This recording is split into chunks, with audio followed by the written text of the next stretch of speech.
Hello, good evening everyone. कैसे हैं आप सब? आप सभी का एक बार फिर से स्वागत है अभ्युदय आईएएस के ऑनलाइन प्लेटफॉर्म पर। मैं शुभम शर्मा आपके साथ में डेली करंट अफेयर्स का जो डोज है वो शेयर करता हूं। उसी क्रम में आज 20 नवंबर 2022 के जो इम्पोर्टेंट आपके लिए एमसीक्यूज़ हैं करंट अफेयर्स के, उनके साथ में कुछ इंपॉर्टेंट रिलेवेंट इन्फॉर्मेशन लेकर मैं आपके सामने उपस्थित हुआ हूं। तो चलिए इस सेशन को शुरू करते हैं। और शुरू करने के साथ में आप अभ्युदय आईएएस के चैनल को प्लीज़ सब्सक्राइब कीजिए, जिससे आपको बेटर कंटेंट रेगुलर बेस पर मिलता रहे। चलिए, तो इससे पहले के सेशंस आपने आई होप रिवाइज किए होंगे, तो आप ज़रूर उनको रिवाइज करते रहिएगा और ऑब्जर्व करते रहिएगा। चलिए आज का सेशन शुरू करते हैं। पहला सवाल आपके सामने है, 5 दिसंबर 2022 को राजस्थान के किस विधानसभा क्षेत्र में उपचुनाव हो रहे हैं? ठीक है, ए सरदारपुरा, बी सरदार शहर, सी सीकर और डी है आपके सवाई माधोपुर। तो अभी कुछ दिनों पहले सरदार शहर की सीट है। सरदार शहर कहाँ पर है आपके? सरदार शहर है आपके चूरू में। ठीक है, तो सरदार शहर चूरू के अंदर जो माननीय विधायक थे भंवरलाल शर्मा जी, उनका निधन हो गया था, इसलिए वहां की सीट क्या हो गई? वेकेंट हो गई। भंवरलाल शर्मा जी का निधन हो गया था, इसलिए वहां की सीट क्या हो गई थी? वेकेंट हो गई थी। और इसलिए वहां पर 5 दिसंबर 2022 को फिर से चुनाव कराए जा रहे हैं, जिसे क्या कहा जाता है? उपचुनाव। ठीक है, यदि किसी भी रीजन से सीट वापस से वेकेंट हो जाती है और 5 साल का टेन्योर पूरा नहीं होता, तो फिर से वहां पर क्या करना पड़ता है? री इलेक्शन कराना पड़ता है, जिसे अपन बोलते हैं उपचुनाव। फिर से उपचुनाव कराना पड़ता है। तो उपचुनाव कहां पे हो रहा है? आपके सरदार शहर चूरू के अंदर। ठीक है, ये मैंने आपको बता दिया क्यों, क्या उसका रीजन है। चलिए क्वेश्चन नंबर 2 देख लेते हैं। राजस्थान विश्वविद्यालय के द्वारा जयपुर के किस गांव को विकसित करने के लिए गोद लिया गया है? देखिए, यूनिवर्सिटी ने एक गांव को गोद लिया है, उसका नाम क्या है? ए टाटनवा, बी टाटियावास, सी टीकमपुरा और डी टोडा। तो इस क्वेश्चन का आंसर है बी टाटियावास, जिसे आपके क्या किया गया है? राजस्थान यूनिवर्सिटी के द्वारा गोद लिया गया है डेवलपमेंट के लिए। चलिए क्वेश्चन नंबर 3 देखते हैं। भारतीय सेना की पहली सैन्य महिला, गौर कीजिएगा, पहली सैन्य महिला जिन्हें स्काई डाइवर बनने का सौभाग्य मिला है, तो भारतीय सेना की पहली सैन्य महिला स्काई डाइवर कौन बनी है? ऑप्शन ए है लांस नायक मंजू, लांस नायक अंजू, लांस नायक संजू और लांस नायक मनस्वी। तो देखिए, सबसे पहली बात है तो स्काई डाइविंग, आपने बहुत ही नाम सुना होगा स्काई डाइविंग का। तो मैं आपको बता देना चाहता हूं कि जिनको भी एडवेंचर का शौक है वो इस तरह की चीज़ें करते हैं। स्काई डाइविंग में क्या होता है कि जो एक बहुत ही ऊंचाई से आपको सारे रेस्क्यू इक्विपमेंट्स पहना करके और आसमान में आपको कुदा दिया जाता है, और उसके अंदर जैसे बर्ड फ्लाई करता है उस प्रकार से लोग फ्लाई करते हैं और एक्साइटमेंट इसके अंदर होता है। तो पहली सैन्य महिला जो स्काई डाइवर बनी है उनका नाम है आपके लांस नायक मंजू। ठीक है, ये है आपके लांस नायक मंजू, भारतीय सेना के अंदर जिन्होंने ये स्काई डाइविंग का काम यहाँ पर किया है। क्वेश्चन नंबर 4 की तरफ हम चलते हैं। हाल ही में किस राज्य ने दुनिया की पहली ड्रोन मध्यस्थता पशुधन टीकाकरण सेवा शुरू की है?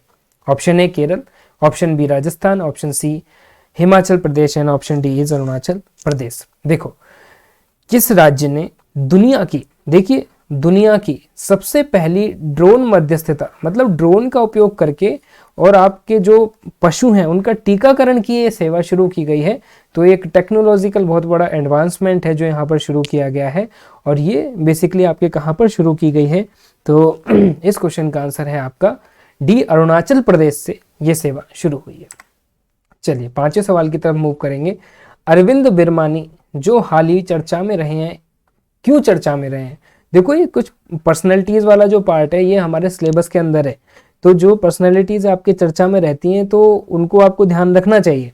ठीक है, तो ऑप्शन है A all India rubber institute association के अध्यक्ष हैं, बी है आपके नीति आयोग के पूर्वकालिक सदस्य बनाए गए हैं, पूर्णकालिक है ना, पूर्णकालिक, और आरबीआई के नए निदेशक के रूप में नियुक्त हुए हैं, और डी हाल ही में गृह सचिव बनाए गए हैं। इस क्वेश्चन का आंसर है आपके जो नीति आयोग है उसके पूर्णकालिक सदस्य इन्हें अरविंद बिरमानी जी को बनाया गया है। देखो, यदि मैं बात करूं नीति आयोग की, तो देखो नीति आयोग से पहले आपने सुना होगा नाम योजना आयोग का। आपने योजना आयोग का नाम सुना होगा। जब भारत आज़ाद हुआ था उसके बाद से आपके प्लानिंग कमीशन के द्वारा देश में प्लानिंग की जाती थी। आपने बहुत सारे सुने होंगे कि ये पहली पंचवर्षीय योजना थी, ये दूसरी पंचवर्षीय योजना थी, तो इस प्रकार से योजना आयोग वर्क करता था। लेकिन 1 जनवरी 2015 को योजना आयोग के स्थान पर केंद्रीय मंत्रिमंडल के एक संकल्प के द्वारा क्या बना दिया गया, नीति आयोग का गठन किया गया।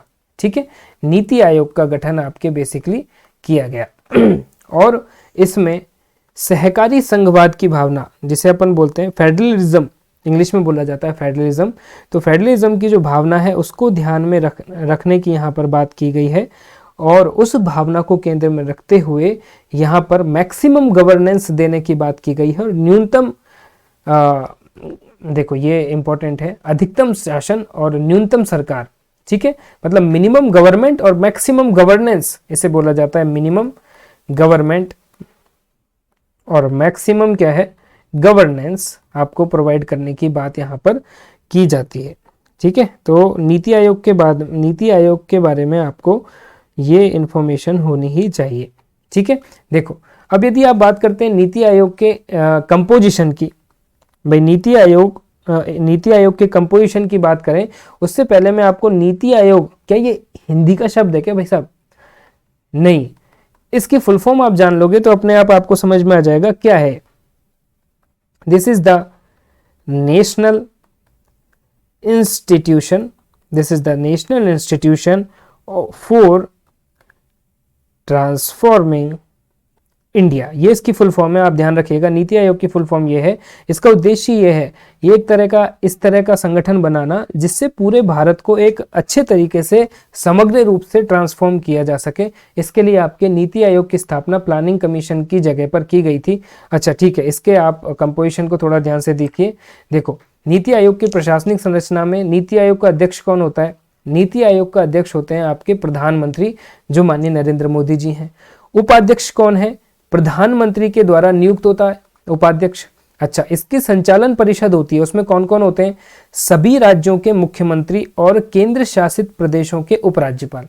देखो ये क्वेश्चन बार बार पूछा जाता है नीति आयोग की कंपोजिशन से रिलेटेड, तो आपको यदि 4 ऑप्शंस यहाँ पर दे दिए जाएंगे और इसमें से आपको चीज़ें मालूम नहीं होगी तो आप क्वेश्चन गलत कर सकते हैं। तो यहाँ देख लीजिए, सभी राज्य के आपके सीएम होंगे और जितने भी आपकी केंद्र शासित प्रदेश हैं उनके उपराज्यपाल।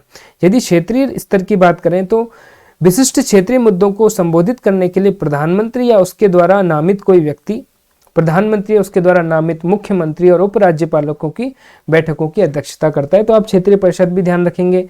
इसके अलावा तदर्थ सदस्यता होती है जिसमें 2 पदेन सदस्य होते हैं। मुख्य कार्यकारी इसके कौन है? सीईओ, भारत सरकार का सचिव, जिसे प्रधानमंत्री के द्वारा एक निश्चित कार्यकाल के लिए नियुक्त किया जाता है। और कुछ विशेष आमंत्रित सदस्य होते हैं जो भी प्रधानमंत्री के द्वारा नामित होते हैं। तो ये आप नीति आयोग के स्ट्रक्चर के बारे में ध्यान रखिएगा। चलिए क्वेश्चन नंबर 6 की तरफ मूव करते हैं। हाल ही में CEC chief election commission Rajiv Kumar को किस देश के चुनाव के लिए अंतर्राष्ट्रीय पर्यवेक्षक के रूप में आमंत्रित किया गया है? ए श्रीलंका, बी बांग्लादेश, सी म्यांमार और डी नेपाल। तो इस क्वेश्चन का आंसर हो जाएगा डी, नेपाल में चुनाव हैं उनके लिए आपके भारत के जो चीफ इलेक्शन कमीशन है, कौन है? राजीव कुमार जी। इनको एक इंटरनेशनल ऑब्जर्वर की तरह यहाँ पर बुलाया गया है। अगला सवाल देखते हैं। हाल ही में 3 दिवसीय अंतर्राष्ट्रीय पर्यटन मार्ट कहाँ पर शुरू हुआ है? तो आपके पर्यटन मार्ट कहाँ पर शुरू हुआ है? इसके ऑप्शन है आपके सामने, ए दिल्ली, बी जयपुर, सी मुंबई और डी आइजोल। तो राष्ट्रीय पर्यटन इंटरनेशनल आपके पर्यटन मार्ट कहाँ पर शुरू हुआ है? इस क्वेश्चन का आंसर है डी आइजोल। देखिए ये आपका प्यारा भारत है और यहाँ पर आप आइजोल यदि देखना चाहें तो जो हम 7 सिस्टर्स कहते हैं, और या फिर आप इसे कह सकते हैं नॉर्थ ईस्ट रीजन। तो आपके नॉर्थ ईस्ट रीजन में 7 सिस्टर्स का जो सेगमेंट है, यहाँ पर आपके ये है आपका राज्य मिजोरम, और मिजोरम की राजधानी है आइजोल, जहाँ पर आपके ये अंतर्राष्ट्रीय पर्यटन मार्ट का आयोजन हो रहा है। आप यहाँ से एक बार देख लीजिए, आसाम, अरुणाचल प्रदेश, नागालैंड, मणिपुर, मिजोरम, त्रिपुरा। ठीक है, ये सभी आपके किस में आ रहे हैं? This is the region of the 7 sisters. आप यहाँ से एक बार अच्छे से देख लीजिएगा और राजधानियों को भी ज्ञान होना चाहिए आपको। चलिए क्वेश्चन नंबर 8 देख लेते हैं। हाल ही में किस प्रदेश की सरकार ने बाजरा mission, the mission on millets, कहाँ पर शुरुआत की गई है? A Rajasthan, B Haryana, C Andhra Pradesh और डी आसाम। तो इस क्वेश्चन का आंसर हो जाएगा डी आसाम। आसाम के अंदर आपके बाद्रा मिशन की शुरुआत की गई है।